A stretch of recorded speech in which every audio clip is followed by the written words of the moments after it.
আসসালামু আলাইকুম, শুভেচ্ছা, আমন্ত্রণ এক্সপার্ট এজে। সঙ্গে আছি আমি হুমায়ুন রশিদ আসকারী ও আমি মোহাম্মদ শাহরুর হোসেন স্বপন। করোনায় বিপর্যস্ত এই পৃথিবী, চলছে প্রাণ বাঁচানোর যুদ্ধ। প্রায় 200-রও বেশি দেশ ও অঞ্চলে 1 কোটিরও বেশি মানুষ সংক্রমিত। বৈশ্বিক এই মহামারীতে প্রাণ গেছে 5 লাখেরও বেশি। মানুষের মৃত্যু যন্ত্রণা নিয়ে এগিয়ে যাচ্ছে এই গ্রহের বাসিন্দারা। এসেছে জীবন ও জীবিকার কঠিন সব প্রশ্ন। আর্থসামাজিক বাস্তবতায় এগিয়ে যাচ্ছে বাংলাদেশও। করোনা যেন চ্যালেঞ্জ ছুড়ে দিয়েছে রাজনীতি, অর্থনীতি, সমাজনীতি, বিজ্ঞান, কূটনীতি সহ সকল কিছুকে। আমাদের শিক্ষা ব্যবস্থা ও আমাদের শিপিং ইন্ডাস্ট্রির উপরও এর প্রভাব ব্যাপকভাবে লক্ষ্য করা যাচ্ছে। আজকে আমাদের আলোচনার বিষয় বাংলাদেশের শিপিং ইন্ডাস্ট্রি ও শিক্ষা ব্যবস্থার উপর এই করোনা ভাইরাসের প্রভাব। আজকে আমাদের সাথে অতিথি হিসাবে আছেন commodore M Ziauddin Alamgir sir. উনি ডিন ও professor, Bangabandhu Sheikh Mujibur Rahman maritime university. আসসালামু আলাইকুম স্যার। স্যার আপনার মাইক্রোফোনটি স্যার মিউট করে নিলেন স্যার। ওয়ালাইকুম আসসালাম। এক্সপার্টসকে ধন্যবাদ আমাদেরকে এই সুযোগ দেওয়ার জন্য। এক্সপার্টসকে আমরা অনেক ধন্যবাদ জানাচ্ছি অনুষ্ঠান আয়োজন করার জন্য এবং সেই অনুষ্ঠানকে আমাকে ইনভাইট করার জন্য। অসংখ্য ধন্যবাদ স্যার আপনার মূল্যবান সময় দেওয়ার জন্য। আমাদের সাথে আরেকজন অতিথি হিসেবে আছেন খন্দকার রাসেল হাসান স্যার। উনি assistant professor, department of port and shipping management, Bangabandhu Sheikh Mujibur Rahman maritime university, এবং উনি বর্তমানে ইউনিভার্সিটি অফ তাসমানিয়া, অস্ট্রেলিয়াতে পিএইচডি রিসার্চার হিসেবে আছেন। আসসালামু আলাইকুম স্যার, কেমন আছেন? ওয়ালাইকুম আসসালাম, ভালো আছি। ধন্যবাদ অর্ক এবং সুমন এবং এক্সপার্টিসকে আমাকে আমন্ত্রণ জানানোর জন্য। স্যার বলে রাখি, স্যার অনেক কষ্ট করে আমাদের সাথে যুক্ত হয়েছেন। স্যারের ওখানে বর্তমানে 12টা পার হয়ে গিয়েছে। স্যার অনেক ধন্যবাদ কষ্ট করে আসার জন্য আমাদের অনুষ্ঠানে। স্যার আমরা অনুষ্ঠানের দিকে এগিয়ে যেতে চাই। তো আমরা জানি যে স্যার বর্তমানে যে শিক্ষা ব্যবস্থা, সেই শিক্ষা ব্যবস্থা বা প্রায় সকল কিছুই এই করোনা ভাইরাসের প্রভাবে করোনা ভাইরাস আঘাত এনেছে। তার মাঝে শিক্ষা ব্যবস্থায় একটি অন্যতম আঘাত এসেছে। এর মাঝেই স্যার অনলাইন শিক্ষা ব্যবস্থা নিয়েও বিভিন্ন দেশ এগিয়ে যাচ্ছে। বাংলাদেশও সেভাবে স্যার শিক্ষাদানে কিছু কিছু ক্ষেত্রে সক্ষম হয়েছে। আবার কিছু কিছু বিশ্ববিদ্যালয় বা কিছু কিছু ছাত্রছাত্রী সেখান থেকে বঞ্চিত হচ্ছে। তো এই যে স্যার শিক্ষা ব্যবস্থার প্রভাব, আর স্যার জিয়াউদ্দিন আলমগীর স্যার আপনি তো একজন শিক্ষক, তো স্যার এই বিষয়টি স্যার কিভাবে দেখছেন স্যার আপনি স্যার এটার মাধ্যমে স্যার আলোচনাটা শুরু করতে চাচ্ছি স্যার। আচ্ছা, আমি অ্যাকচুয়ালি স্পেসিফিক তোমার শিক্ষার উপরে কি প্রভাব করোনার বা এপিডেমিকের সেটা বলার আগে আমি একটু হালকা করে একটু ব্যাকগ্রাউন্ড বলতে চাচ্ছি। প্রথমে আমি দর্শকের জন্য একটা সহজ ভাবে বুঝাতে চাচ্ছি আসলে আমরা মহামারী বলতে কি বুঝি। অনেকেই অনেকভাবে ব্যাখ্যা দিতে পারে, বাট আমি মনে করি মহামারী এমন একটা জিনিস যেটা অ্যাকচুয়ালি আমাদের মানব জীবনের একটা মিরর। এই মিররের মাধ্যমে আমরা আসলে কিরকম এটা সুস্পষ্ট চেহারাটা ভেসে ওঠে এবং দেখা যাচ্ছে এটাতে আমাদের জীবন থেকে শুরু করে লাইফস্টাইল থেকে শুরু করে আমাদের মৃত্যু পর্যন্ত সবকিছু করে এটা একটা আলাদা রকম একটা ইফেক্ট আছে এবং এটাতে আমাদের মোরাল রিলেশনশিপটা এবং একজন মানুষের সাথে আমাদের মানুষের কি সম্পর্ক, এই প্রত্যেকটা জিনিসই কিন্তু একটা মহামারী আমাদের কাছে স্পষ্ট করে দেয় এবং সোশ্যাল পলিটিক্যাল সব ক্ষেত্রে এর ইফেক্ট আছে। এবং অনেক এক্সপার্টরা বলে থাকেন যে একটা মহামারী একটা যুদ্ধের আউটকাম কি হবে সেটা ডিটারমাইন করতে পারে, নতুন করে ওয়ার সৃষ্টি করতে পারে। আমরা যদি এর আগের মহামারীগুলো যদি দেখি, একটু হালকা যদি বিশ্লেষণ করি, তাহলে আমরা দেখবো কি, আমরা যদি সেই 16th সেঞ্চুরি প্লেগ দিয়ে শুরু করি, যেটা হয়েছিল বেসিক্যালি রোমান এম্পায়ার। আমি কোনো স্ট্যাটিস্টিক্সে যাব না, বাট আমরা যদি ইতিহাস দেখি, এই প্লেগ থেকেই অ্যাকচুয়ালি রোমান সাম্রাজ্যের পতনের শুরু হয় এবং এই প্লেগের ইফেক্ট হিসাবেই উইদিন সাম ইয়ার্স আমার রোমান সাম্রাজ্যের পতন হয়ে গেল। ঠিক একইভাবে 6th সেঞ্চুরিতে যদি আমরা চিন্তা করি, আমরা যদি ব্ল্যাক ডেথ 14th সেঞ্চুরিতে চিন্তা করি, যেটা প্রায় 200 মিলিয়ন লোক মারা গেছিল মেনলি নর্থ আফ্রিকা, এশিয়া এবং ইউরোপে। এটাতে কি হয়েছে, it has halted the war. তখন যে যুদ্ধ চলছিল সেই যুদ্ধটাকে হল্ট করে দিয়েছিল এবং তখন ল্যাঙ্গুয়েজ এভলিউশনের যে একটা প্রক্রিয়া চলছিল সেটাকে রিভার্স করে দিয়েছিল। ঠিক একইভাবে 17th সেঞ্চুরিতে আমরা দেখি, একইভাবে দেখা যাচ্ছে কি হলো, ইনফ্লুয়েঞ্জা 1918 সালে ইনফ্লুয়েঞ্জা কি করলো, টোটাল আমেরিকানদের লাইফ এক্সপেন্ডিচারে কমায় দিল।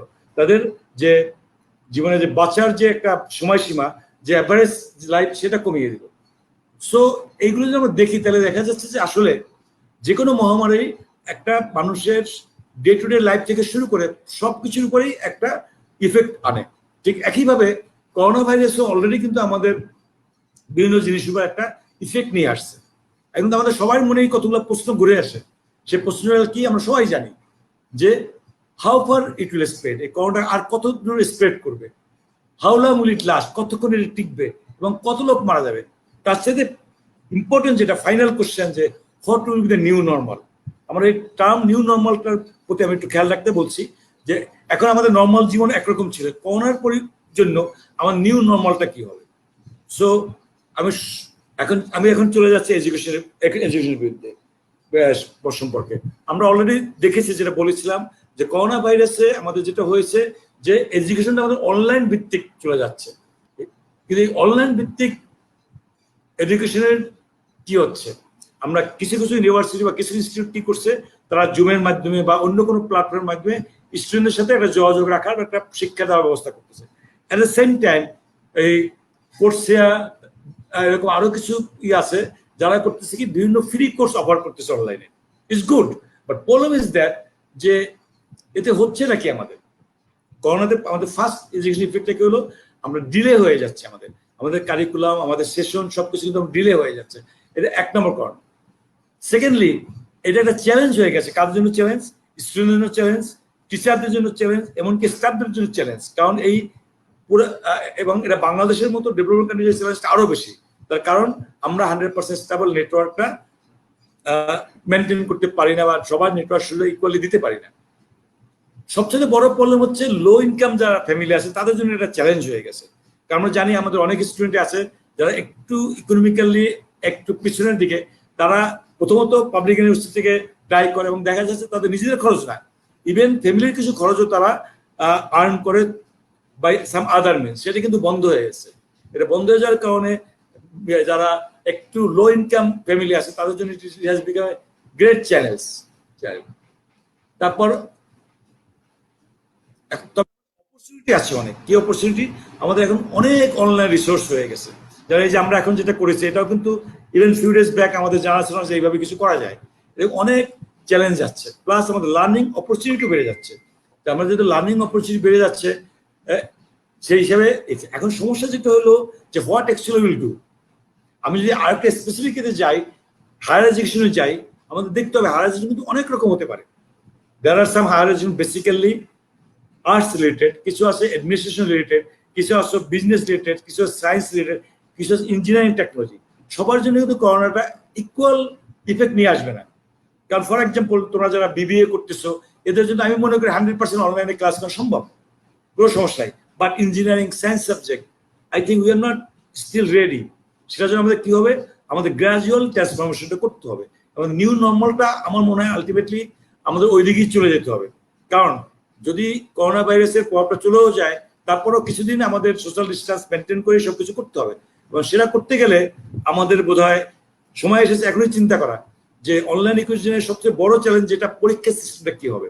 এই জন্য আমাদের এখনই চিন্তা করার সময় আসছে বলে আমি মনে করি। অসংখ্য ধন্যবাদ স্যার। আমরা শুনলাম স্যার যে অনলাইন এডুকেশনের কথা, নিউ নর্মাল এডুকেশনের কথা, অর্থাৎ রিমোট ডিস্টেন্স লার্নিং এর কথা, ভার্চুয়াল এডুকেশনের কথা, বিয়ন্ড দ্য লাইন এডুকেশনের কথা। তো এই বিষয়গুলো নিয়ে স্যার জানতে চাচ্ছি যে রাসেল স্যারের কাছে। স্যার এই বিষয়গুলো নিয়ে যদি স্যার আপনি একটু আলোকপাত করতেন, কিভাবে হতে পারে স্যার? হ্যাঁ, ধন্যবাদ অর্ক। স্যার তো আসলে খুব সুন্দর করে এই বিষয়টা ব্যাখ্যা করলেন যে আমরা কিভাবে প্রসিড করতে পারি। ডেভেলপিং কান্ট্রির জন্য আসলে এটা একটা চ্যালেঞ্জ, যেহেতু আমাদের আইসিটি ইনফ্রাস্ট্রাকচার এরকম মজবুত না। তো তারপরও যেহেতু পরিস্থিতি এরকম, আমাদেরকে এটার সাথে মানে সামঞ্জস্যতা রেখে বা এটার সাথে তাল মিলেই এগিয়ে যেতে হবে। আমাদেরকে এখান থেকে তৈরি হওয়ার চেষ্টা করতে হবে। কারণ এটা কতদিন আসলে এই সিচুয়েশনটা থাকবে পৃথিবীতে আমরা এখনো নিশ্চিতভাবে আসলে বলতে পারছি না। তো যতটুকুই আমাদের প্রিপারেশন আছে এর মধ্যে এই জিনিসটা নিয়ে তৈরি হতে হবে। আরেকটা যেটা ইস্যু হচ্ছে যে যেহেতু আমরা সবাই ঘরে আছি, আমাদের অনেক এডিশনাল বেনিফিট অপরচুনিটি ওইটা তৈরি করছে। স্যার যেমন বললেন যে এই যে অনলাইন ভিত্তিক এই যে একটা আলাপ আলোচনা, হ্যাঁ, নলেজ শেয়ারিং এর প্ল্যাটফর্ম আমরা এতদিন চিন্তা করিনি, কিন্তু এই করোনা ভাইরাস কিন্তু এই জিনিসটা আমাদের সামনে উন্মোচন করে দিচ্ছেন, এই জিনিসটা আমাদের মধ্যে উন্মোচন করে দিচ্ছে। আমি দেখছিলাম একটা আর্টিকেল আজকে, ওখানে বলা আমি দেখলাম যে খুব জোর দেওয়া হয়েছে কোঅপারেটিভ কালচারের উপর, যে নলেজ শেয়ার করা, যেটা আসলে ধরেন এই করোনা ভাইরাসের টিকা নিয়ে ওয়ার্ল্ড ওয়াইড অনেক কাজ হচ্ছে, চাইনিজরা কাজ করছে, ইউরোপিয়ানরা কাজ করছে। তো এই অনলাইন প্ল্যাটফর্মের মাধ্যমে ওরা কিন্তু খুব সহজে ওদের নলেজ গুলি এবং ডেটা শেয়ার করতে পারবে। তো এই ফেসিলিটিস গুলি কিন্তু এই প্ল্যাটফর্ম গুলি কিন্তু তৈরি হচ্ছে নতুন করে, ঠিক আছে। এডুকেশনের ক্ষেত্রেও এটা হয়তো একটা সহজ দ্বার উন্মোচন করে দিতে পারে। তা আমাদের আসলে মোর এন্ড মোর এই অনলাইনের দিকেই হয়তো আমাদেরকে যেতে হবে এই নিউ নরমালের সাথে টিকে থাকার জন্য, এবং সেই জন্য আইসিটি ফেসিলিটি আমাদেরকে বাড়াতে হবে। হয়তো কম্পিউটার, আমাদের দেশে এমনিও কম্পিউটার ইকুইপমেন্টের উপর সরকার কোনো ট্যাক্স আরোপ করে না। তো এই ক্ষেত্রে হয়তো সরকার আরো জোর দিতে পারে যে কিভাবে এই জিনিসটাকে অ্যাভেল করা যায়, স্টুডেন্টরা কিভাবে সহজে। Sir please. আমি একটা পয়েন্ট অ্যাড করতে চাচ্ছি ভুলে যাওয়ার আগে, যে তোমরা শুনে আমরা অনেক আনন্দিত হয়েছি যে ইউনিভার্সিটি গ্র্যান্ট কমিশন অলরেডি এই আইসিটি ফেসিলিটি স্ট্রাকচার আরো ইমপ্রুভ করার জন্য এডিশনাল বাজেট চেয়ে আমাদেরকে পত্র দিয়েছেন। হয়তো সব ইউনিভার্সিটিকে এডিশনাল বাজেট দিবেন যাতে করে আইসিটি ফেসিলিটিটা আমরা আরো ডেভেলপ করতে পারি।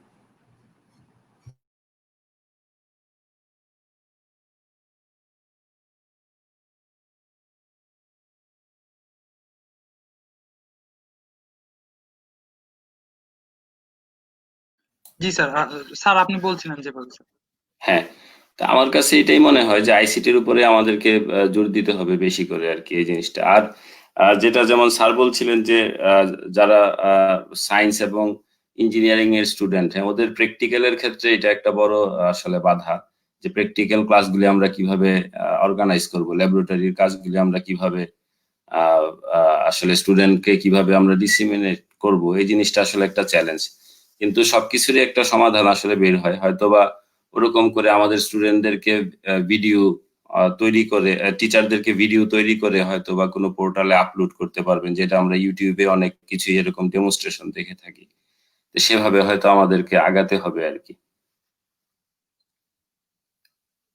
জি স্যার, অসংখ্য ধন্যবাদ স্যার। আপনাদের আলোচনা থেকে আমরা বুঝতে পারলাম যে এটা কি। এবং স্যার বর্তমানে যদি আমরা পৃথিবীতে বড় বড় বিশ্ববিদ্যালয়গুলো দেখি, যেমন হার্ভার্ড, এমআইটি, অক্সফোর্ড, সবগুলোতেই শিক্ষা ব্যবস্থাতেই এই নিউ নর্মালটিকে এমব্রেস করার চেষ্টা করা হচ্ছে, এবং অনলাইন লার্নিং বা নিউ নর্মাল লার্নিং এর ক্ষেত্রে আমরা এগিয়ে যাচ্ছি স্যার।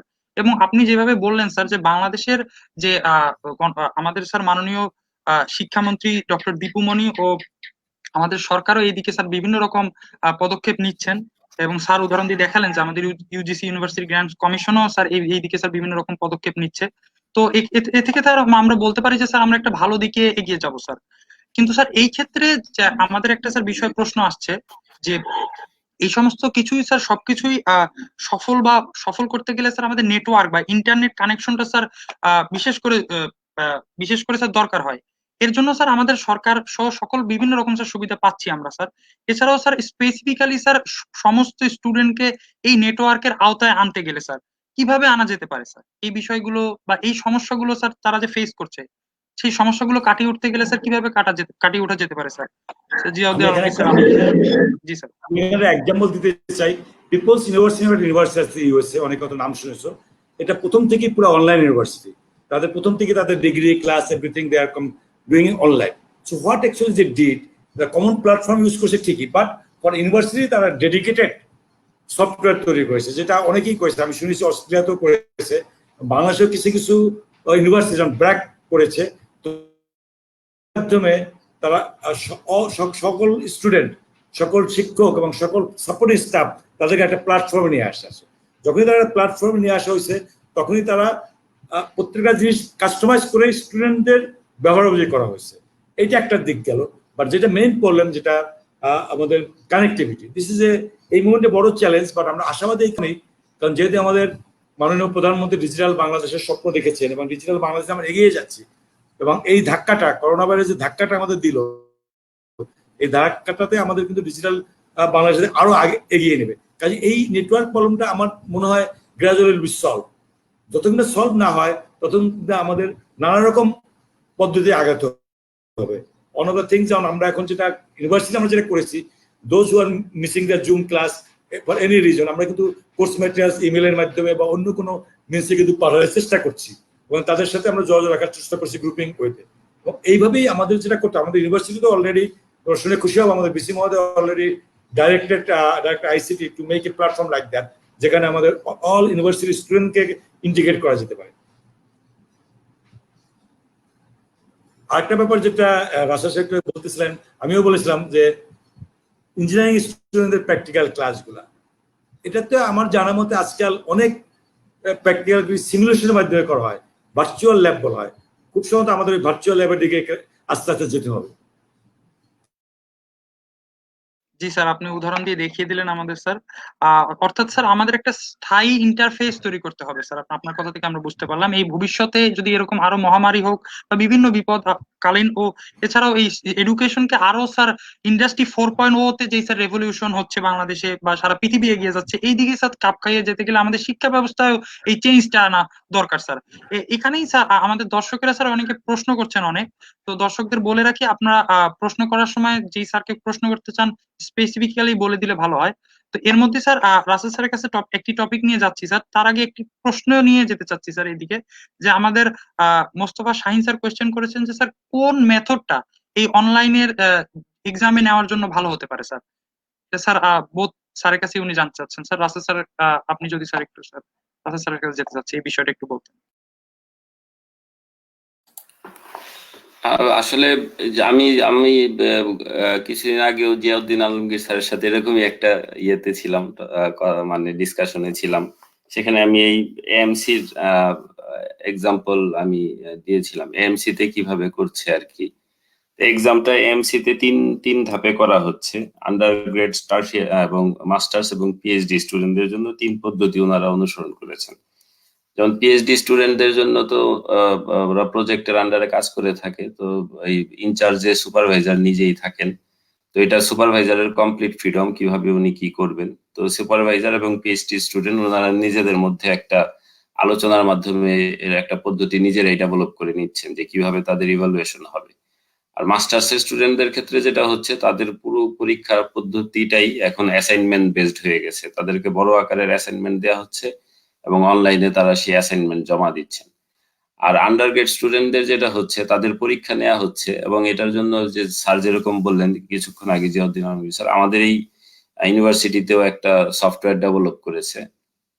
সেই সফটওয়্যারে আসলে সবাইকে কানেক্ট করা হয়েছে এবং সবাই যার যার বাসায় বসে ল্যাপটপে কানেক্টেড হয়ে এবং ওইটা তার কানেক্টেড হয়ে তারা তাদেরকে অনলাইনে প্রশ্ন পাঠানো হচ্ছে এবং তারা ওই প্রশ্নের উত্তর হয় কম্পিউটারে টাইপ করে দিচ্ছে, না হয় হাতে লিখে সেই উত্তরপত্রটা স্ক্যান করে ওদেরকে একটা নির্দিষ্ট সময় দেওয়া হয়। ধরো দেড় ঘন্টার একটা পরীক্ষা ধরুন, এই 1.5 ঘন্টার পরীক্ষার পরে 20 মিনিট সময় তাদেরকে দেওয়া হচ্ছে এই খাতাটা স্ক্যান করে আপলোড করে দেওয়ার জন্য। তো এইভাবে তারা কাজ করছে এবং ওই পুরোপুরি সময় 1.5 ঘন্টার সময় তারা কম্পিউটারের সামনে থেকে কোথাও যেতে পারবে না, কম্পিউটারের মধ্যেই থাকবে। এবং সফটওয়্যারটা ওদের কম্পিউটারে ইনস্টল করা হলে যেটা হয় যে ওই সফটওয়্যারটা কম্পিউটারের অন্যান্য সব সফটওয়্যারকে ফর দ্য টাইম বিং এই 1.5 ঘন্টা সময়ের জন্য মানে অটোমেটিক্যালি সে এগুলিকে ব্লক করে দেয়। সে চাইলেই কোনো কিছু কম্পিউটারে ওপেন করতে পারে না, যে সে তার স্লাইড বা তার মেটেরিয়াল ওপেন করতে পারলো সেই জিনিসটা ওই সফটওয়্যারটা আসলে তার কম্পিউটারে এই কাজটা করে। তা আন্ডার গ্রেডের পরীক্ষাগুলো আসলে তারা এইভাবে নিচ্ছে। তো আসলে এই উন্নত বিশ্বে তো টেকনোলজিক্যালি ওনারা অনেক অ্যাডভান্স, খুব দ্রুতই এই মেজারগুলি নিতে পেরেছেন, যেটা হয়তো আমাদের দেশে আমাদের জন্য কঠিন হবে। কিন্তু আমাদের দেশে এরকম মানে ইউনিভার্সিটি বন্ধ যাওয়া বা এইসব বিষয় আমরা অনেক ফেস করেছি বিভিন্ন কারণে, রাজনৈতিক কারণে হোক বা এই কারণে। সামহাও কিন্তু আমরা আবার এটা মেকআপও করে নিয়েছি, স্যার আরো ভালো বলতে পারবেন। তো সেটা আমি মনে করি আমাদের দেশের প্রেক্ষাপটে আমাদের মতো করে আমাদেরকে চিন্তা করতে হবে এবং আমাদের মতো করে কোনো পদ্ধতি বের করতে হবে, যেটা দিয়ে হয়তো আমরা এই যে সময়টা নষ্ট হচ্ছে আমাদের এখন, সেটাকে কিভাবে আমরা কভার করতে পারি। স্যার যদি কিছু অ্যাড করেন স্যার। আমি একটু অ্যাড করতে চাচ্ছি। Thank you Rasel. প্রথমত কথা হলো no system is the best system, যেটা জানতে চেয়েছিল আমাদের প্রশ্নকর্তা যে কোন সিস্টেম পরীক্ষা সিস্টেমটা বেস্ট হবে। আসলে there is nothing call best system. সবচেয়ে বড় কথা যেটা আমি বলি, অলওয়েজ লোকালাইজ করতে হবে, কন্টেন্টটা আমার পার্সপেক্টিভে নিয়ে আসতে হবে। আমি একটা এক্সাম্পল নিতে পারি, ফর এক্সাম্পল রাসেল সাহেব যে এক্সাম্পলটা দিয়েছেন, ওই এক্সাম্পলটা অবশ্যই আমি নিতে পারি, বাট ওই এক্সাম্পলটা আমার এনভায়রনমেন্টে কত স্যুট হবে সেইভাবে আমার কাস্টমাইজ করে নিতে হবে। যদি আমি কাস্টমাইজ করে না নেই, তাহলে বিশ্বের শ্রেষ্ঠ কোনো মেথোডলজি আমরা ইউজ করি, সেটা কাজে দিবে না যতক্ষণ না পর্যন্ত আমরা কাস্টমাইজ করে নিব আমাদের মতো করে, সেটাই। আর একক বেশ বলতে আসলে কিছু নাই, it will depend on many thing. So আমার মনে হয় যে আমাদের ওইভাবেই চিন্তা করতে হবে যে আমাদের জন্য কোনটা বেশি স্যুট করবে। জি স্যার, আপনার আলোচনা থেকে স্যার আমরা সঠিকভাবে বুঝতে পারলাম। এবং আসলে স্যার আমরা এই ক্ষেত্রে বুঝতে পারছি যে একটা স্থায়ী ইন্টারফেস গড়ে তুলতে হবে, এবং এছাড়াও পাশাপাশি সকল দিকে আমাদের জিনিসটা লক্ষ্য রাখতে হবে। এবং প্রত্যেক দিকেই আসলে সরকার তো স্যার আমাদের সাহায্য করছেনই, এবং স্যার আমাদের নিজে থেকে প্রত্যেকের দিক থেকেও স্যার এদিকে একটি আগ্রহ গড়ে তুলতে হবে যদি বলি স্যার। এখানে স্যার অনলাইন এডুকেশনের ক্ষেত্রে একটা জিনিস বলতে পারি স্যার, যে একটা বিশেষ কিছু পরিবর্তন আমরা লক্ষ্য করি। যেমন স্যার যে মানে ফোকাল পয়েন্টটা যদি বলি স্যার, যে আমাদের ছাত্রছাত্রীদের ক্ষেত্রে যে আগের বর্তমান যে মানে বর্তমান নর্মাল যে শিক্ষা ব্যবস্থা ছিল আমাদের আগে, সেখানকার ফোকাল পয়েন্টটা কিন্তু ইউনিভার্সিটি বা ক্লাসরুম বেসড ছিল, কিন্তু সেটা স্যার কিন্তু এখন স্টুডেন্ট বেসড হয়ে গিয়েছে, টিচার বেসড থেকে স্টুডেন্ট বেসড হয়ে গিয়েছে, এবং এটা হোমে পড়াশোনাটা আমাদের কাছে এসেছে স্যার। এই পরিবর্তনটা স্যার আমরা সঠিকভাবে স্যার এমব্রেস করতে গেলে স্যার আপনাদের সঠিক পরামর্শটা স্যার আমাদের দরকার স্যার। এই স্টুডেন্টদের জন্য আপনাদের স্যার সঠিক পরামর্শটা কি হবে স্যার? আমরা এই নিউ নর্মালটাকে কিভাবে এমব্রেস করবো স্যার? যদি স্যার জিয়াউদ্দিন আলমগীর স্যার আপনি যদি একটু স্যার, আপনি তো শিক্ষাবিদ হিসেবে স্যার, আপনি যদি একটু বলেন স্যার, এটা কিভাবে আমরা এমব্রেস করতে পারি স্যার? প্রথমে আমি তোমার সাথে একমত যে অনলাইন এডুকেশনটা that has become more student based compared to teacher based. It's okay. আমি সবসময় একটা বলি, whether it's online or offline or in the classroom, the main thing is that we must enjoy the teaching, we must enjoy the learning. যদি আমরা লার্নিংটাকে যদি enjoy না করি, শুধুমাত্র পরীক্ষায় সিজিপিএ কত পাবো এইটা যদি আমাদের মাথায় থাকে এবং সেই হিসেবে করি, তাহলে কখনোই আমরা ভালো আউটপুট পাবো না। আমি সবসময় বলি যে আমাদের সিজিপিএ দৌড়ানোর দরকার নাই, আমি ওই জিনিসটা বোঝার জন্য দৌড়াই, আমি জিনিসটা এনজয় করি, সিজিপিএ এমনি বাড়বে। তো যেটা আমি বলবো স্টুডেন্টদের, যেটা হলো আমাদের মাথায় রাখতে হবে, this is very crucial time, এবং এইখানে যতটা না টিচাররা হেল্প করতে হবে তার চাইতে নিজেদের হেল্পটা বেশি হতে হবে। এবং এখানে আরেকটা জিনিস ইম্পর্টেন্ট, যেটা যেহেতু আমরা জুমে বলি বা যাই বলি, টাইম কনস্ট্রেন্ট আছে, স্টুডেন্টদের নর্মাল যে কোর্স টিচার তার সাথে একটা আলাদা এক্সট্রা একটা রিলেশন রাখতে হবে, যে রিলেশনের মাধ্যমে সে তার ডাউটগুলো ক্লিয়ার করতে পারে। এবং আমার মতে আমি যেটা মনে করি, আগে যত বেশি লিয়াজোগ করার দরকার ছিল, এখন বোধহয় একটু বেশি দরকার হবে, যাতে করে টিচারদের কাছ থেকে বেস্টটা পাওয়া যায়, এটা আমি মনে করি। জি স্যার, আমরা বুঝতে পারলাম স্যার। রাসেল স্যার এই বিষয়টা স্যার নিয়ে যদি বলতেন স্যার।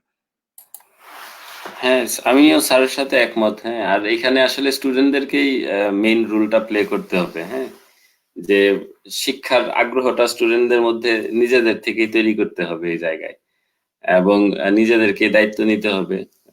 আমি এখানে শিখতে এসেছি, আমাকে এখান থেকে শিখে যেতে হবে, বিষয়টা আমি জানতে এসেছি, আমাকে এখান থেকে জেনে যেতে হবে। এই জিনিসটা নিজের মধ্যে তৈরি করতে পারলে আসলে শিক্ষক তো আপনাকে শুধু সোর্সের বিষয়ে বলবে, আপনি কি শিখতে চান, কি জানতে চান, ওইটা কোথায় ভালো পাবেন, কোত্থেকে ভালো শিখতে পারবেন, সেই জায়গাটার সাথে হয়তো শিক্ষক আপনাকে পরিচয় করিয়ে দিতে পারবে। এর চেয়ে বেশি কিন্তু ইউনিভার্সিটি লেভেলে একজন শিক্ষকের পক্ষে আসলে সম্ভব না। হ্যাঁ, এটা আপনার নিজের আগ্রহ, নিজের যোগ্যতা, নিজের ইচ্ছা শক্তি, এই জিনিসটাই এখানে বড় ভূমিকা পালন করবে আর কি। তো আপনার এই আসলে এখন তো সবকিছুই ওপেন, আপনি ঘরে বসেই জানতে পারবেন যে অস্ট্রেলিয়াতে আজকে যে ভিক্টোরিয়াতে কয়জন কোভিডে আক্রান্ত হলো, ঠিক আছে না? কিন্তু ওই জানার আগ্রহটা আপনার থাকতে হবে, যেটা হয়তো আমাদের সময় ছিল না, স্যারদের সময় তো আরো ছিল না, যে আমরা মোর এন্ড মোর বেসড ছিলাম, আমরা ডিপেন্ডেন্ট ছিলাম টিচারদের উপর, ওনারা যে ইনফরমেশন দিতেন, যে নলেজ শেয়ার করতেন, সেটাই আমরা পেতাম। কিন্তু আপনাদের সামনে সবকিছুই ওপেন, হ্যাঁ, সব নলেজেই আপনাদের, সব ইনফরমেশনে আপনাদের অ্যাক্সেস আছে। তা আপনাদের জন্য এটা আসলে আরো অনেক সহজ এবং ইজি, এবং নিজ থেকে শিখতে পারার যে একটা যোগ্যতা, এটাও কিন্তু খুব বড় একটা বিষয়।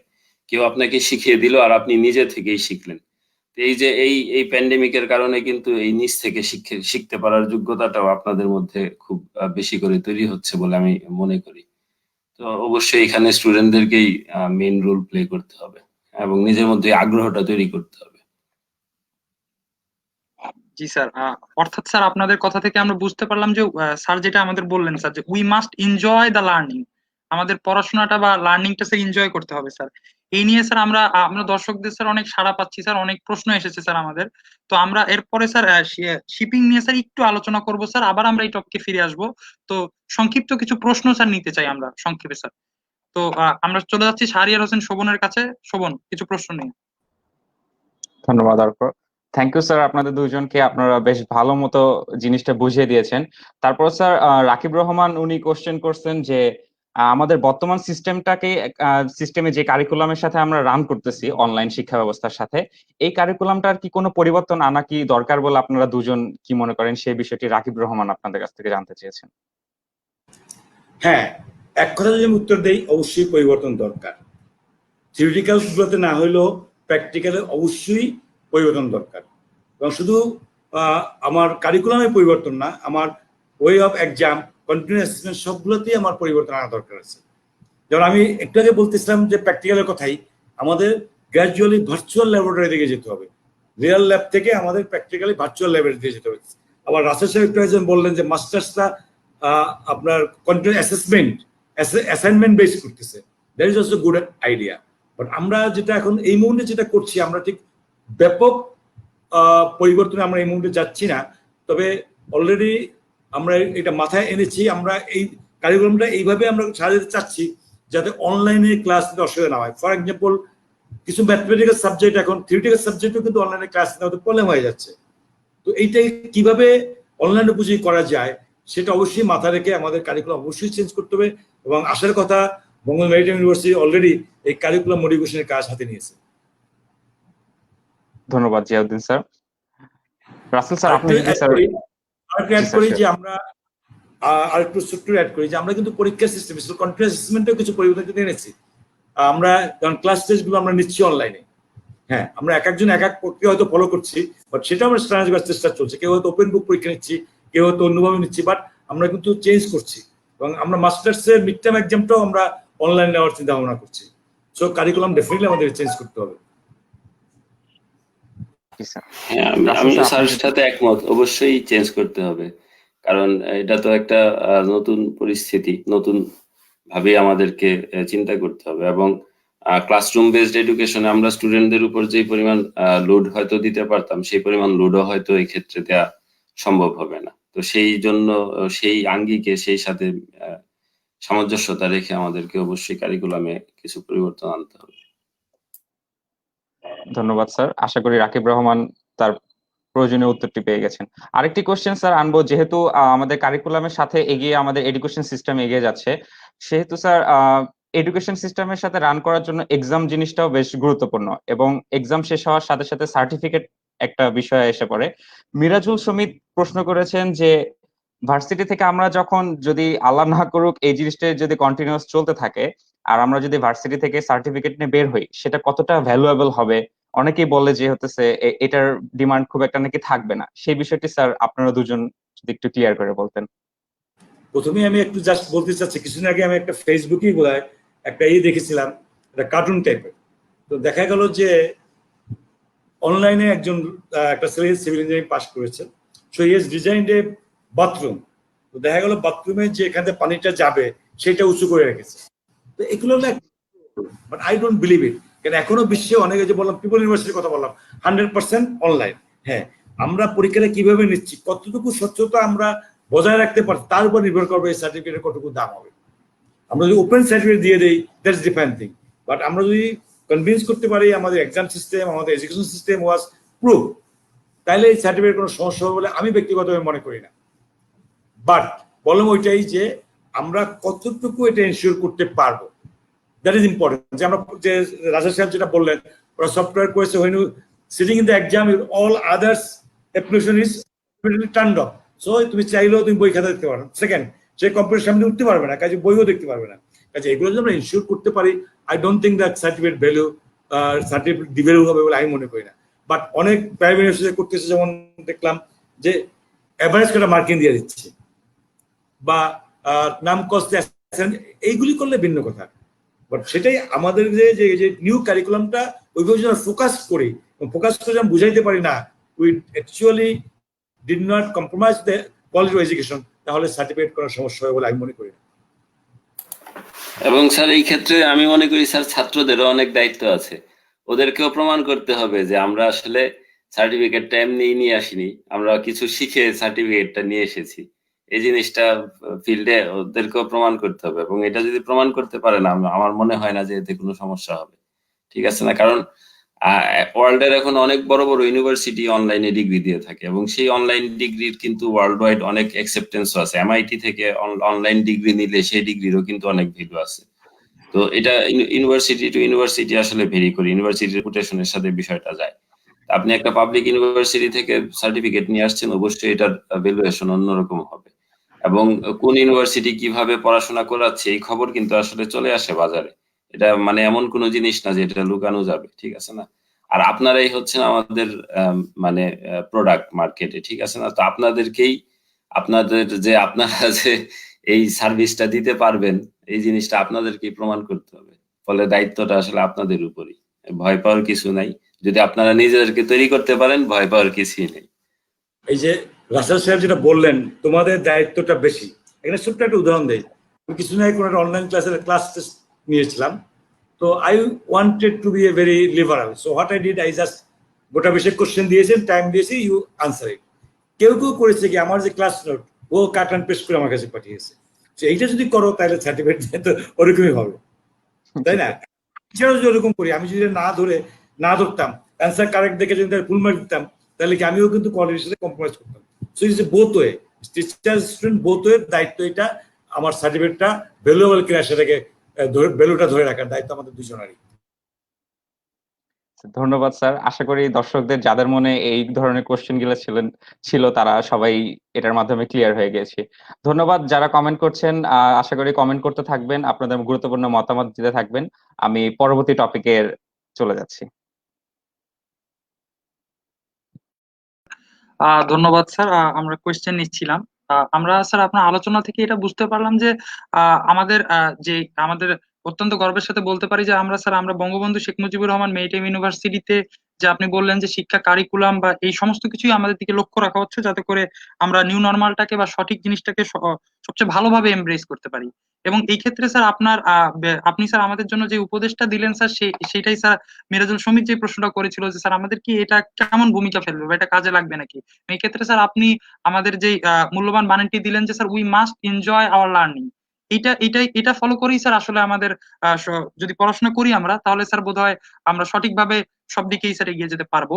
তো আমরা আবার শিক্ষা ব্যবস্থা এই ব্যাপারে এই টপিকে আসবো স্যার। তো আমরা আরেকটা জিনিস জানতে চাচ্ছি স্যার, বর্তমানে যে করোনা প্যান্ডেমিক, এটাতে শুধু শিক্ষা ব্যবস্থার পাশাপাশি আমাদের মেরিটাইম ওয়ার্ল্ড এবং মেরিটাইম ইন্ডাস্ট্রির উপরও স্যার প্রভাব ফেলেছে। তো স্যার প্রথমে স্যার রাসেল স্যারের কাছে জানতে চাচ্ছি স্যার, আমাদের যে পৃথিবীর মেরিটাইম ইন্ডাস্ট্রি বা ওয়ার্ল্ড মেরিটাইম ইন্ডাস্ট্রিটা কোথায় স্যার আমরা দাঁড়িয়ে আছি, বর্তমানে মেরিটাইম ইন্ডাস্ট্রির অবস্থাটা কি, এবং বাংলাদেশটা স্যার কি দেখছে বাংলাদেশ বর্তমানে?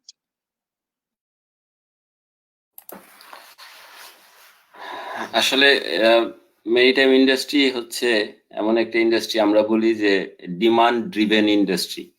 মানে মেরিটাইম ইন্ডাস্ট্রির ডিমান্ডটা অন্য কোনো ইন্ডাস্ট্রির থেকে আসলে প্ররোচিত হয়, এটা completely dependent on other industry. এবং এর মেইন ইনফ্লুয়েন্সিয়াল ইন্ডাস্ট্রি হচ্ছে ইন্টারন্যাশনাল ট্রেড, ইকোনমিক অ্যাক্টিভিটি। তো world wide economic activity, international trade যদি থাকে তাহলে শিপিং থাকবে, যদি না থাকে তাহলে শিপিং থাকবে না। এটা খুব মানে সহজ কথা আর কি। এখন যেটা হচ্ছে, এই প্যান্ডেমিকের কারণে আমরা দেখেছি যে বড় বড় ইকোনমিক পাওয়ার যারা আছে সব দেশেই লকডাউন চলছে, সব দেশেই সবকিছু বন্ধ করে দেওয়া হয়েছে। চায়না হচ্ছে ওয়ার্ল্ডের মানে প্রোডাকশন সেন্টার, প্রোডাকশন হাউস। সে চায়না আপনার প্রায় 2 মাস ধরে সবকিছুই বন্ধ ছিল, ওদের প্রোডাকশন কমপ্লিটলি বন্ধ ছিল। তো যার কারণে যেটা হয়েছে যে ওয়ার্ল্ড ওয়াইড এই মেরিটাইম ট্রেড অনেক কমে গিয়েছে, এবং এটা আসলে অনেকদিন ধরে হয়তো বা সাস্টেইনও করবে, অনেকদিন ধরে হয়তো টিকেও থাকবে। আর রিসেন্ট ডাটা যে আমি ওইসিডির ডাটা দেখছিলাম যে গত বছরের তুলনায় জুন মাসের তুলনায় এই বছরের জুন মাসে ওয়ার্ল্ডের গ্রোথ অলরেডি 13% কমে গিয়েছে। অলরেডি 13% এভারেজ, যে অলরেডি 13% ওয়ার্ল্ডের গ্রোথ কমে গিয়েছে এই গত 6 মাসে, এবং সামনের 6 মাসে হয়তো এই ইম্প্যাক্ট আরো অনেক বেশি হবে। তো এই ওয়ার্ল্ডের গ্রোথ এইভাবে কমে যাওয়া মানেই হচ্ছে এটার একটা শার্প ইম্প্যাক্ট হচ্ছে শিপিং এর উপর পড়বে, এবং এটা আমরা ওয়ার্ল্ড ওয়াইড দেখছি, হ্যাঁ, যে already around 13 to 17% shipping line তাদের অপারেশন বন্ধ করে দিয়েছে।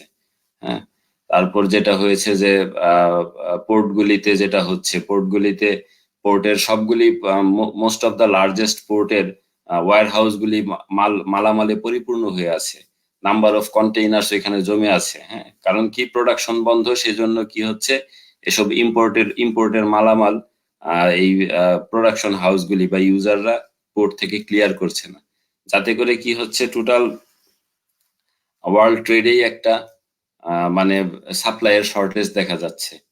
আর মজার ব্যাপার আমি দেখছিলাম যে কন্টেইনারের শর্টেজ দেখা দিচ্ছে। কেউ যদি কোনো কিছু এক্সপোর্ট করতে চায়, সে একটা কন্টেইনার কারো কাছে চাচ্ছে কোনো শিপিং লাইনের কাছে, শিপিং লাইন তাকে কন্টেইনার সাপ্লাই দিতে পারছে না। কেন দিতে পারছে না? কারণ ওই কন্টেইনারটাতে এর আগে যে শিপমেন্টটা হয়েছিল সেই শিপমেন্টটা এখনো কি হয়েছে, এখনো খালাস হয়নি বা এখনো ক্লিয়ার হয়নি।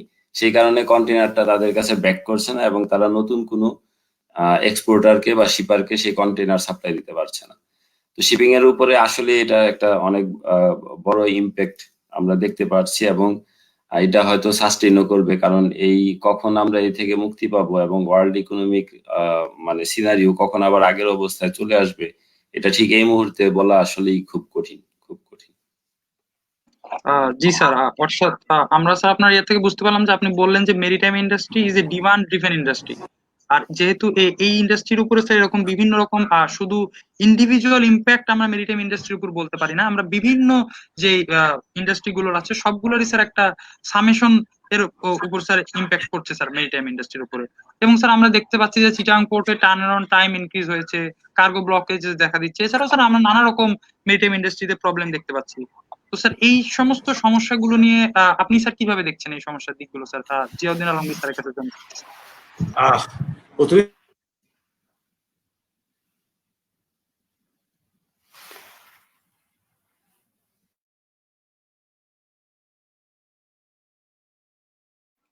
স্যার আপনার মাইক্রোফোনটা সম্ভবত মিউট করা স্যার। আচ্ছা, আমি আগেই বলে নিচ্ছি, I am not an expert on this, but আমি যেটা বুঝছি সেটাই বলবো। বাট বিফোর দ্যাট আমি একটা রিসার্চের রিপোর্টের কিছু অংশ পড়ে শোনাচ্ছি আমি। Whether the coronavirus continues to expand and demand does not improve, or if the COVID-19 gets contained, Chinese factories eventually reopens and volume surges, the time it takes ocean carriers adapt and adjust capacity implies disruption will continue for a while before it returns to the new normal. Again, কিন্তু সেই new normal কথাটা চলে আসছে। এখন new নর্মালটা কি? What we are looking নাও, যে online shopping, online transaction কিন্তু বেড়ে যাচ্ছে। সো এই যে এখন দেখা যাচ্ছে যে ম্যাক্সিমাম কিছু আমরা অনলাইনে করে ফেলেছি, ইভেন কমার্স, ব্যবসা বাণিজ্য আমরা অনলাইনে চলে যাচ্ছি। এইটা আমরা মাথায় রাখতে হবে। New normal might be that, যে অনেকে এই যে শিপিং ব্যবসাটাই হয়তো অন্যরকম টার্ন, হ্যাঁ shipping will be there, definitely container will be there, but এখন যেভাবে বিজনেসটা হচ্ছে এইটার ধরনটা হয়তো পাল্টে যাবে। তখন এই বাল্ক কিছু না হয়ে ইন্ডিভিজুয়াল হয়তো হইতে পারে। আমি বাংলাদেশের জন্য যেটা ফোর্সি করতেছি যে two combat this, we need a virtual warehouse like Alibaba, or আরেকটা কি যেন আছে বড়, ভুলে গেলাম নামটা, যাক এরকম একটা ভার্চুয়াল ওয়ারহাউস বা ভার্চুয়াল বিজনেস প্ল্যাটফর্ম আমাদের দরকার হবে, যেটা থেকে আমরা অ্যাকচুয়ালি করোনা ভাইরাসের ইফেক্টটা কিছুটা আনতে পারবো। বাট যেটা ইভেন রাস্তার সাথে একমত যে যেহেতু একটা ডিমান্ড ড্রিভেন ইন্ডাস্ট্রি, কাজে ডিমান্ডের উপর নির্ভর করবে এটা কিভাবে হবে। বা আমরা কিন্তু এখন যে last 3 months or more than that আমরা সবাই কিন্তু আমাদের সবকিছু একটা লিমিটের ভিতরে সীমিত আকারে নিয়ে আসছি।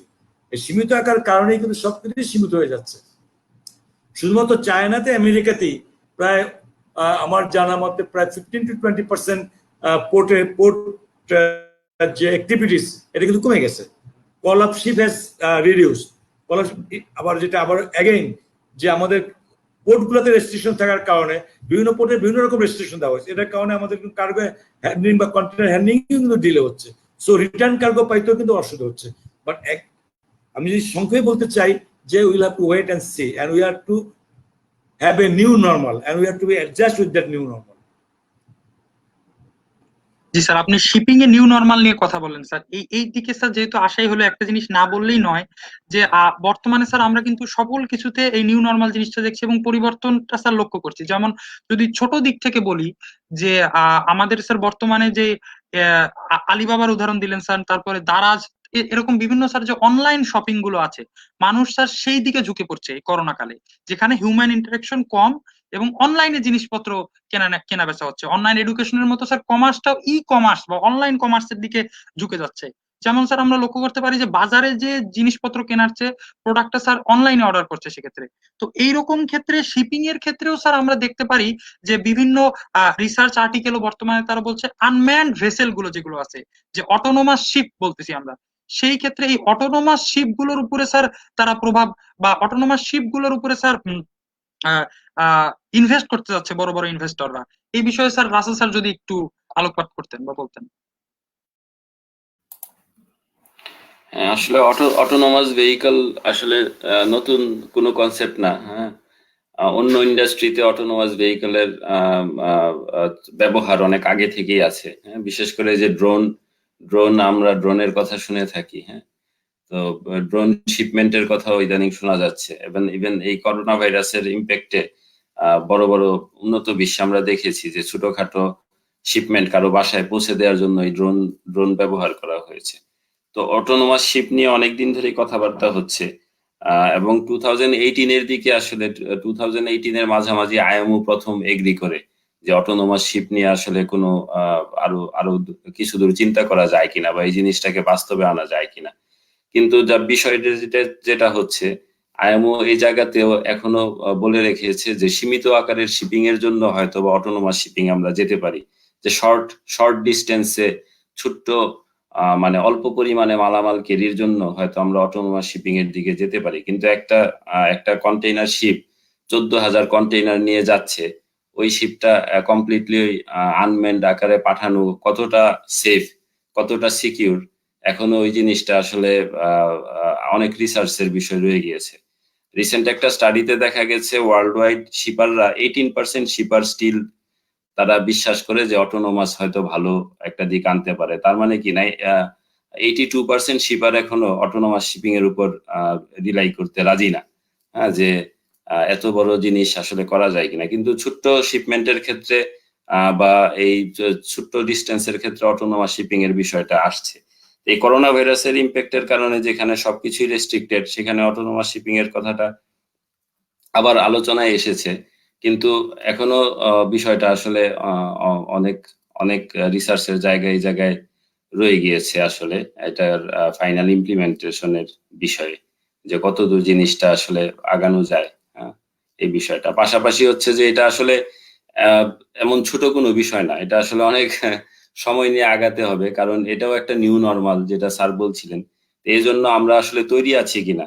ধরেন আমাদের সিফেয়ারারদের জব কিন্তু তখন চেঞ্জ হয়ে যাবে। সিফেয়ারাররা হয়তো একটা হাইটেক ল্যাবের ভিতরে বসে থাকবে, সেখানে বসে এই জয়স্টিক দিয়ে হয়তো শিপ চালাবেন। তো সিফেয়ারারদেরকে তখন আমাদেরকে ওইভাবে ট্রেন করতে হবে, জাহাজের ব্রিজে বসে না, তুমি ঘরে বসে জাহাজকে চালাবা। তো সেই এডুকেশনও তো আমাদেরকে আসলে আনতে হবে। তো এটা আসলে অনেক দূর যাওয়া। এই কোভিড এর সাথে এটাকে আসলে ওইভাবে মেলানো হয়তো বা অতটা সহজ না।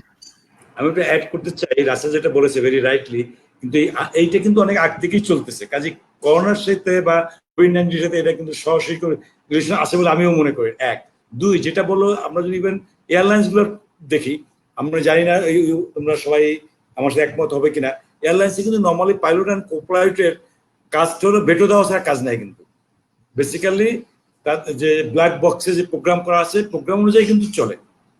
তারা বেসিক্যালি বেটোটা দিচ্ছে, তাই না? কিন্তু তারা কিন্তু ঘর থেকে চালাতে পারছে না, because of personal safety and others. কারণ মেশিন মে ফেল, এবং যখন মেশিন ফেল করবে তখন মানুষের ইনপুট সেখানে দরকার হবে। কাজে আমারও মনে হয় না যে বড় স্কেলে আনম্যান ভেহিকেল হবে না। এরকম হতে পারে ওই যেটা বললো যে আমরা যদি আমরা ডিফেন্সের উদাহরণ দিই, আমাদের কি আছে বিভিন্ন ড্রোন ইউজ করি, আন্ডার ওয়াটার ড্রোন, আমরা সেগুলো পাঠায় কিছু সার্ভেলেন্স করি বা কোথাও অ্যাটাক করি, ওই রকম ছোটখাটো কিছু হতে পারে। But overall fully unmanned shipping vessel আসবে বলে আমার মনে হয় না, বা আসলেও that will take long time I believe. যেমন স্যার এই একটা প্রজেক্ট শুধু চলছে বর্তমানে আনম্যান শিপ বানানোর ব্যাপারে, নরওয়ের একটা কোম্পানি ওরা বানাচ্ছে, সেটাও ওরা স্যার ইউরোপের ওয়াটারেই চালাবে এবং জাস্ট ক্যাপাসিটি হচ্ছে 120 TU স্যার, 120টা কন্টেইনার ক্যারি করতে পারে, এরকম ছোট্ট একটা ভেসেল নিয়ে ওরা কাজ করছে এবং সেটাও নরওয়ের ওয়াটারেই ওরা চালাবে ইনিশিয়ালি, এরকম প্ল্যান। এটাই কিন্তু একমাত্র মানে একেবারে রানিং প্রজেক্ট অটোনোমাস শিপের ক্ষেত্রে। বাদ বাকিগুলি কিন্তু এখনো এই মানে ল্যাবরেটরি টেস্ট বা এরকম ওয়ার্কশপ টেস্টিং এর মধ্যে রয়ে গিয়েছে। বাস্তব শিপ বিল্ডিং এর এই একটা এক্সাম্পলই বর্তমানে আছে ওয়ার্ল্ডে, যারা আসলে শিপ তৈরি করছে। জি স্যার, আমরা বুঝতে পারলাম ব্যাপারটা আসলে স্যার। এবং আপনারা শিপিং ইন্ডাস্ট্রির ব্যাপারগুলো স্যার ধরে ধরে আমরা বুঝতে পারলাম যে China as a major player, one of the major player, সেখানে যেহেতু ইম্প্যাক্ট করেছে, সারা সমস্ত শিপিং ইন্ডাস্ট্রি ইম্প্যাক্ট করছে এবং বাংলাদেশেরও পড়ছে অ্যাজ ইউজুয়াল। এবং স্যার আমরা আপনাদের কথা থেকে স্যার বুঝতে পারলাম যে একটা ভি শেপ রিকভারি স্যার আমরা আশা করতে পারি না, যেহেতু এটা তৎক্ষণাৎ রিকভার হবে না। একটা ইউ শেপ রিকভারি স্যার আমরা আশা করতে পারি, যে ধীরে ধীরে স্যার আমরা এই পরিস্থিতি থেকে শিপিং ক্ষেত্রে এগিয়ে যাব। তো এই ক্ষেত্রে আমরা স্যার অনলাইন এডুকেশন নিয়ে বলি বা শিপিং সেক্টর বলি, যেখানেই স্যার করোনা ভাইরাসের প্রভাব বলি বা বর্তমান যে সিচুয়েশন বলছি, আমরা বারবার একটা কথা শুনছি যে নিউ নর্মাল, নিউ নর্মাল। তো এইটা নিয়েই স্যার একটা কোয়েশ্চেন আমাদের একজন দর্শক করেছেন যে এই যে স্যার নিউ নর্মাল বা লার্নিং এর ক্ষেত্রে সে উদাহরণ দিয়ে দিয়েছে যে এই নিউ নর্মাল এমব্রেস করতে স্যার নিউ নর্মালের জন্য বিভিন্ন রকম প্রযুক্তি বা জিনিস এসেছে, কিন্তু এই ক্ষেত্রে স্যার বর্তমানে যে পরিস্থিতি সেটার জন্য স্যার বর্তমানে ছাত্ররা তো একটা মেন্টাল স্ট্রেসের মধ্যে দিয়ে যাচ্ছে। বিভিন্ন দেশে এই মেন্টাল কন্ডিশন গুলো বা এই সমস্ত দিক দেখার জন্য, মেন্টাল হেলথ দেখার জন্য স্যার ব্যবস্থা উদ্যোগ নেওয়া হয়, কিন্তু স্যার বাংলাদেশে বা এইরকম পরিস্থিতিতে তারা কি করতে পারে? প্রশ্নটি করেছেন অর্পণ এন রহমান। স্যার আমরা জানি যে জিয়াউদ্দিন আলমগীর স্যার আপনি অনেক রকম মোটিভেশনাল স্পিচ দিয়ে থাকেন আমাদের কাছে, তো আপনার কাছে আগে এই প্রশ্নটা নিয়ে যেতে চাই স্যার। আচ্ছা, প্রথমে একটা কথা আমাদের বুঝতে হবে, যেটা আমাদের সবাই বলি আমরা, যে করোনাকে আতঙ্ক নয়, জয় করতে হবে। আজকে আমি পড়তেছিলাম গত এক বছরে ওয়ার্ল্ডের ডেথের একটা স্ট্যাটিস্টিক দেওয়া হলো, গত এক বছরে পৃথিবীতে কত লোক মারা গেছে এবং কিভাবে মারা গেছে। তাতে দেখা গেল করোনা ভাইরাসে মারা গেছে ইভেন লেস দ্যান 1%। বাট তারপরেও কিন্তু এই করোনা ভাইরাসটা নিয়ে আমরা আতঙ্কে আছি। কেন? কারণ এইটা সম্বন্ধে আমরা ক্লিয়ার নলেজ নাই, কি করতে হবে আমরা ঠিক বুঝতেছি না।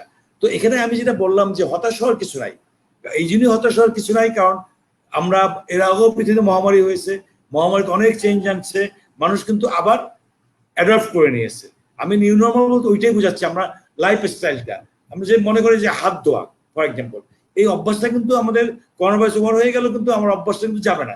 দেখা যাবে আমরা এই হাইজিনের ব্যাপারটা কিন্তু আমাদের অভ্যাস হয়ে যাবে। ঠিক আছে, সোশ্যাল ডিস্টেন্স মেনটেন করা, এই জিনিসগুলো কিন্তু গ্র্যাজুয়ালি দেখা যাবে আমাদের ডে টু ডে লাইফের সাথে এমন করে অ্যাডজাস্ট হয়ে যাবে যে আমরা ওইটাকে নিউ নর্মাল বলছি। বাট এখানে হতাশ হওয়ার কিছু নাই, এই কারণে হতাশ হওয়ার কিছু নাই যে কন্ট্রোলটা পুরোপুরি আমার হাতে। আমরা সবাই জানি করোনা ভাইরাস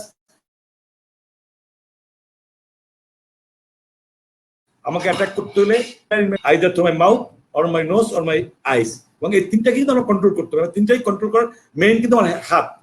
এই হাতটাকে যদি আমরা সবসময় পরিষ্কার রাখতে পারি এবং কিছু সাইজকে মেনে চলতে পারি, তাহলে আমার করোনা ভাইরাসে অ্যাটাক হওয়ার সম্ভাবনা কিন্তু খুবই কম।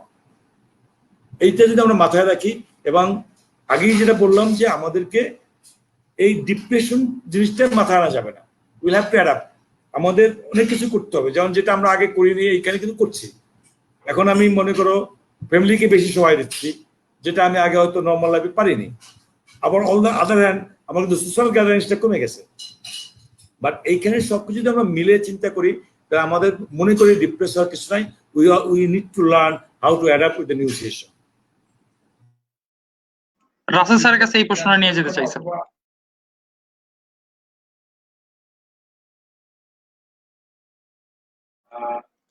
স্যার মাইক্রোফোনটি স্যার আনমিউট করুন। হ্যাঁ স্যার,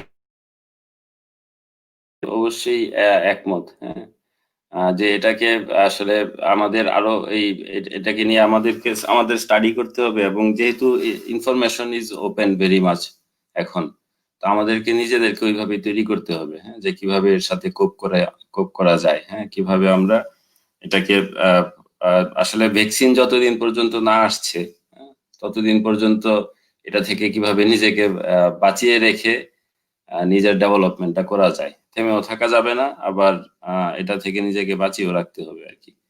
তো ওইভাবেই পাশাপাশি আমাদেরকে এগিয়ে যেতে হবে, পথ চলতে হবে। জি স্যার, অসংখ্য ধন্যবাদ স্যার। আমরা আরেকটা স্যার প্রশ্ন দেখছি যে স্যার ইমরান হাসান প্রশ্ন করেছেন যে আমাদের বর্তমানে কি স্যার এই করোনা প্যান্ডেমিকের সময় স্যার শিক্ষাদানের ক্ষেত্রে কি ফরেন লেকচারার বা ফরেন স্যাররা কি স্যার প্রশ্ন বা আমাদের শিক্ষা দিতে পারে স্যার? একটু ক্লিয়ার করে বললে মনে হয় ভালো হইতো। স্যার ইমরান হাসান কোয়েশ্চেন করেছে যে আমরা কি স্যার এর মধ্যে ফরেন লেকচারার পেতে পারি স্যার, কোনো ফরেন টিচার?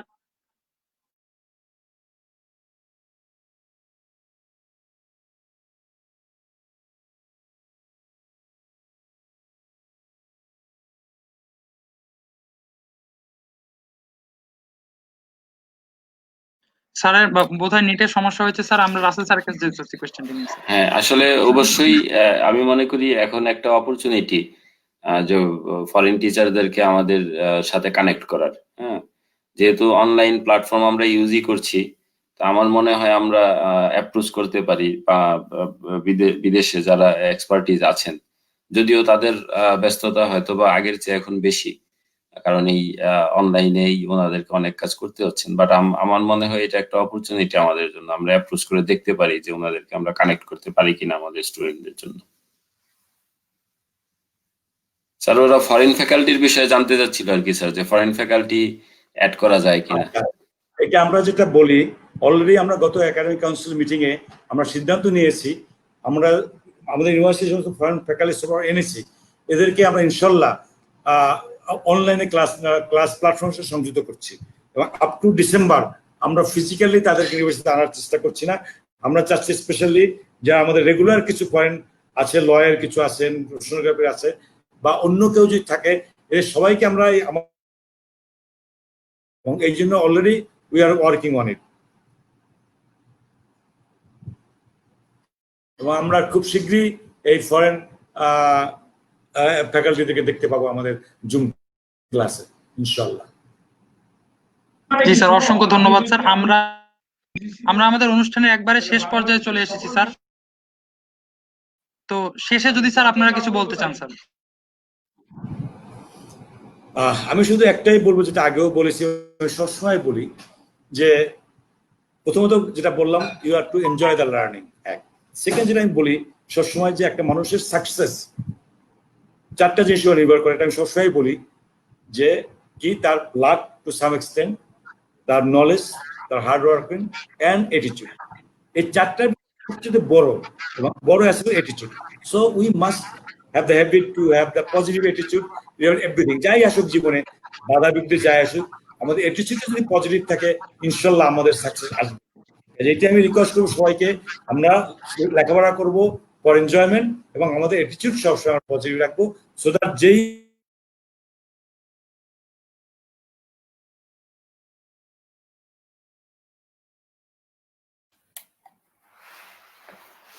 দুঃখিত দর্শক, আসলে স্যারের একটু ইন্টারনেট প্রবলেমের জন্য আমাদের, জি স্যার, আমরা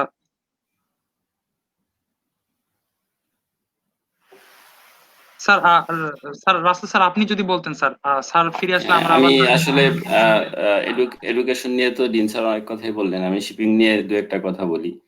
সেটা হচ্ছে যে এই শিপিং হয়তোবা মানে খারাপ একটা সময়ের মধ্যে দিয়ে যাচ্ছে, যেহেতু ওয়ার্ল্ড ইকোনমিক গ্রোথ কমে গিয়েছে, অতএব এটা স্বাভাবিকভাবেই শিপিং এর উপর একটা ইম্প্যাক্ট পড়বে। কিন্তু মজার বিষয় হচ্ছে যে শিপিং ছাড়া পৃথিবী চলাও আসলে কঠিন। এই প্যান্ডেমিকের মধ্যেও যেই কয়েকটা সার্ভিস ওয়ার্ল্ড ওয়াইড চালু ছিল, তার মধ্যে শিপিং একটা। কেন? কারণ এই প্যান্ডেমিকের মধ্যে মানুষের নিত্য প্রয়োজনীয় জিনিস, যেমন খাদ্য সামগ্রী অবশ্যই মানুষের কাছে পৌঁছাতে হবে, মেডিকেল ইকুইপমেন্ট অবশ্যই মানুষের কাছে পৌঁছাতে হবে। তো এই জিনিসগুলি মানুষের কাছে পৌঁছানোর জন্য শিপিংই ছিল একমাত্র ভরসা। যেমন আমি একটু উদাহরণ দিই, চায়না ওয়ার্ল্ডের প্রায় 50% ফেস মাস্ক চায়না প্রোডাক্ট করে এবং ওয়ার্ল্ড ওয়াইড এগুলি এক্সপোর্ট করতো, কিন্তু ডিসেম্বরে যখন ওহানে করোনা ভাইরাস প্রথম আক্রমণ শুরু হলো তখন চায়না তাদের এই ফেস মাস্ক এক্সপোর্ট কমপ্লিটলি বন্ধ করে দেয় এবং তাদের নিজস্ব ইন্টারনাল ডিমান্ড দিয়ে এমন পরিমাণে বেড়ে যায় যে সেটার মিট করার জন্য ওরা তাদের প্রোডাকশন ক্যাপাসিটি প্রায় 3 গুণ পর্যন্ত বৃদ্ধি করে। এবং যখন এই করোনা ভাইরাস চায়নাতে একটা নিয়ন্ত্রণের মধ্যে চলে আসে তখন তারা আবার নতুন করে এই ফেস মাস্ক এক্সপোর্ট করা শুরু করে। তো এই যে একটা বিজনেস অপরচুনিটি এই কোভিড এর কারণে তৈরি হয়েছে এবং চায়না কিন্তু এটা ইউটিলাইজ করতে পেরেছে এবং এই জিনিসটা ওয়ার্ল্ড ওয়াইড পৌঁছে যাওয়ার জন্য শিপিং এর কোনো আসলে অল্টারনেটিভ নাই। আমি ওইসিটির একটা রিপোর্ট আজকে দেখছিলাম যে কোভিড নিয়ে কিভাবে শিপিং আগাতে পারে। তো এখানে 4টা ইম্পর্টেন্ট মেসেজ আমি পেয়েছি যেটা আপনাদের সাথে শেয়ার করতে চাই। এর মধ্যে একটা জিনিস হচ্ছে যে ট্রান্সপারেন্সি, এই জিনিসটাকে ইমপ্রুভ করতে হবে, কারণ শিপিং হচ্ছে দুইটা দেশের মধ্যে বা আননোন দুইজন বিজনেস পিপলের মধ্যে এই শিপিং হচ্ছে যে সার্ভিসটা নিয়ে আসে। তো এখানে অনেক কিছুই আছে যেটা আপনার ডকুমেন্টের উপর নির্ভর করে রিলাই করতে হয় এবং এই ডকুমেন্ট আসলে অনেক টাইম কিল করে থাকে শিপিং এ। তো আমরা যদি বিজনেস পিপলরা নিজেদের মধ্যে স্বচ্ছতা আনতে পারি তাহলে শিপিং এর প্রসিডিউর গুলি ইজি হবে। তো এই করোনা প্যান্ডেমিক হয়তো এই অপরচুনিটিটা আমাদের মধ্যে নিয়ে আসতে পারে যে আমরা আমাদের নিজেদের মধ্যে আরেকটু বিশ্বাস্ততা আর একটু স্বচ্ছতা যদি আনতে পারি এক্সকিউজ মি, তাহলে এটা আমাদের শিপিং এ একটা নতুন দ্বার উন্মোচন করতে পারবে। 2 নম্বর হচ্ছে যে শিপিং কে চালু রাখতে হবে, শিপিং কে বন্ধ হতে দেওয়া যাবে না, কারণ শিপিং বন্ধ হয়ে গেলে ওয়ার্ল্ডের ইকোনমির উপর, ওয়ার্ল্ডের গ্রোথের উপর এটার একটা খুব স্ট্রং ইম্প্যাক্ট আমরা দেখতে পাবো। তো শিপিং কে যেভাবেই হোক চালু রাখতে হবে এবং সেজন্য আমরা যেটা করতে পারি সেটা হচ্ছে যে কাস্টম প্রসিডিউর বা বর্ডার ক্রসিং প্রসিডিউর গুলোকে আমাদেরকে আরো ইজ করতে হবে, আরো সহজ করতে হবে। তো এটা যদি আমরা সহজ করতে পারি, আমাদের নিত্য প্রয়োজনীয় পণ্য সামগ্রী এগুলির মুভমেন্ট, মেডিকেল ইকুইপমেন্টের মুভমেন্ট যদি আমরা আরো সহজ করতে পারি তাহলে শিপিং এর জন্য এটা একটা নতুন ইয়ে হবে। যেমন 2007-08-এ যখন গ্লোবাল ফাইন্যান্সিয়াল ক্রাইসিস শুরু হয় তখন অনেক দেশই তাদের খাদ্যদ্রব্যের মানে রপ্তানি বন্ধ করে দেয়। হ্যাঁ, কিন্তু মজার ব্যাপার যেটা হচ্ছে খাদ্যদ্রব্যের রপ্তানি বন্ধ করে দেওয়ার কারণে ইন্টারনাল যে ফার্মাররা ছিল, প্রোডিউসাররা ছিল, তারা কিন্তু কি হলো ডিমোটিভেটেড হয়ে যায়, তারা তাদের প্রোডাকশন কমিয়ে দেয়, যার ফলশ্রুতিতে দেখা গেল পরের বছর ওই দেশের খাদ্য উৎপাদন দারুণভাবে কমে যায়। এই ক্ষেত্রে দেখা যাচ্ছে যে প্যান্ডেমিকের কারণে যে ওয়ার্ল্ড ট্রেড যে একেবারে বন্ধ করে দিতে হবে এই সুযোগটা আসলে নেই। 3 নম্বর হচ্ছে যে এই যে কোঅপারেশনটা আরো বাড়াতে হবে দেশের সাথে দেশের, বিজনেস পিপলদের সাথে বিজনেস পিপলের কোঅপারেশন আরো বাড়াতে হবে এবং এই কোঅপারেশনটা হয়তোবা আরো সহজীকরণের মাধ্যমে আমরা শিপিং এর জন্য ভালো কিছু এই প্যান্ডেমিকের কারণে নিয়ে আসা সম্ভব হবে। আরেকটা হচ্ছে যে আইসিটি প্রোডাক্টকে চিপ করে দিতে হবে। হ্যাঁ, এটার এক্সেস সাধারণ মানুষের কাছে আরো বাড়িয়ে দিতে হবে, কারণ আমরা এখন দেখতে পাচ্ছি যে আইসিটি ইনফ্রাস্ট্রাকচার আসলে কতটা গুরুত্বপূর্ণ ভূমিকা এই ক্ষেত্রে রাখতে পারত। তো এই 4টা পয়েন্ট ওনারা দেখলাম যে খুব হাইলাইট করলো এবং রাকিবের একটা প্রশ্ন দেখলাম যে আসলে ডেভেলপিং কান্ট্রিদের অপরচুনিটিটা কেমন হতে পারে এই ক্ষেত্রে। আসলে অপরচুনিটি অনেক হতে পারে, যেমন আমি দেখেছিলাম যে গার্মেন্টস সেক্টরে এই পিপিই বানানোর প্রচুর অর্ডার বাংলাদেশ পাচ্ছে, নতুন একটা অপরচুনিটি। লাস্ট ইয়ারে আমরা অ্যারাউন্ড $34 বিলিয়ন এক্সপোর্ট করেছি গার্মেন্টস প্রোডাক্ট। এই পিপিইর কারণে এইবার নাকি সেই অর্ডার $60 বিলিয়ন পর্যন্ত হতে পারে, এরকম অনেকে প্রেডিকশন করতেছে। তো এটা আসলে ডেভেলপিং কান্ট্রির জন্য অবশ্যই অপরচুনিটি নিয়ে আসছে। হ্যাঁ, অবশ্যই অপরচুনিটি নিয়ে আসছে।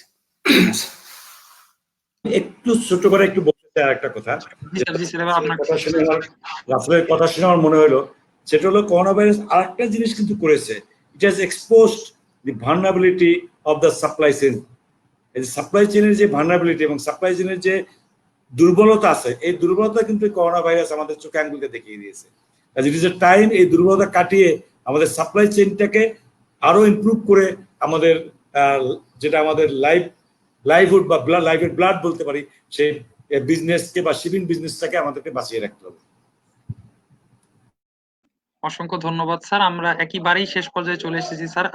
জিয়াউদ্দিন আলমগীর স্যার বলছিলেন যে শেষ পর্যায়ে তার শেষ কিছু কথায় শিক্ষা ব্যবস্থায় শেষ কিছু স্যার পরামর্শ দিচ্ছিলেন এবং শেষ কিছু কথা বলছিলেন আমাদের। আমরা দুঃখিত যে স্যার আমরা ইন্টারনেট সমস্যার জন্য পুরোটা শুনতে পারিনি স্যার। স্যার যদি আরেকবার বলেন স্যার। আচ্ছা, আমি বেসিক্যালি বলতে চাচ্ছিলাম যে দুইটা জিনিস বলছিলাম। একটা বলেছিলাম we should enjoy the learning, আমরা লেখাপড়াটাকে এনজয় করব। সেকেন্ড, আমি বলেছিলাম একটা মানুষের সাকসেসফুল হইতে যে কোনো প্রফেশন হোক, চারটা জিনিস একটু আমাদের দরকার হয়। একটা হলো লাক, একটা নলেজ, একটা হার্ড ওয়ার্কিং আর অ্যাটিটিউড। বাট এই চারটা ভিতরে সবকিছু হলো অ্যাটিটিউড। যদি আমাদের অ্যাটিটিউডটা ঠিক থাকে তাহলে knowledge, luck, everything will come with attitude. সেটা আমার একটা অ্যাডভাইস হলো, যে পরিস্থিতি আমাদের আসুক না কেন, যত অরি আসুক না কেন, আমাদের অ্যাটিটিউডটা থাকবে পজিটিভ, এবং সেই পজিটিভ অ্যাটিটিউড যদি থাকে, আমার দৃঢ় বিশ্বাস যে কোনো সংকট মোকাবেলা করে আমরা জীবনে প্রতিষ্ঠিত হতে পারবো ইনশাআল্লাহ। জি স্যার, আমরা যদি আজকে স্যার আপনাদের কথা যে আলোচনা করলেন স্যার, আমরা স্যার মন্ত্রমুগ্ধের মতো শুনলাম। দর্শক, আজকে যদি আমরা নাকশেলে বলি স্যার, যে আমাদের স্যারেরা শিপিং ইন্ডাস্ট্রি নিয়ে বললেন অনলাইন এডুকেশন, নিউ নর্মাল এডুকেশনের কথা। স্যারেরা গুরুত্বপূর্ণ মতামত দিলেন, তাদেরকে আমরা জানাই অনেক ধন্যবাদ। আমরা যেহেতু একবারে শেষ পর্যায়ে চলে এসেছি, তো নিঃসন্দেহে দর্শকদের বলা যায় যে আমরা আজ অনেক তথ্য জেনেছি, কিন্তু এক্সপার্ট এজ টিমকে ধন্যবাদ না দিলেই নয়। তারা অক্লান্ত পরিশ্রম করে একটি শোকে সফল করে যাচ্ছে। এছাড়াও ধন্যবাদ জানাই শাহরিয়ার হোসেন শোভনকে, আমাদের প্রোগ্রামকে আরো প্রাণবন্ত করে তোলার জন্য। আর সবচেয়ে বেশি স্যার ধন্যবাদ জানাই আপনাদের দুইজনকে স্যার, যে আমাদেরকে এত সময় দিয়ে আমাদের শোকে সফল করে তোলার জন্য স্যার। দর্শক, আপনাদেরকে করোনা ভাইরাসকে দূরে পাঠাতে হলে স্যারদের পরামর্শ মানতে হবে এবং এই অনুযায়ী চলতে হবে, এবং তবেই আমরা এই দুই বিষয়ে যে আলোচনা করলাম, এই সমস্ত সমস্যা থেকে কাটিয়ে উঠতে পারবো। করোনা মুক্ত থাকুন, ঘরে থাকুন, সচেতন থাকুন, সুস্থ থাকুন। শেষ করছি একটি সুন্দর পৃথিবীর প্রত্যাশায় ভীষণ ভীষণ শুভকামনা রেখে। ধন্যবাদ। Thank you Arka, thank you expertise team. ভালো থাকবেন, হ্যাঁ, দোয়া করবেন আমার জন্য। Thank you. জি, আল্লাহ হাফেজ। অসংখ্য ধন্যবাদ জানাচ্ছি।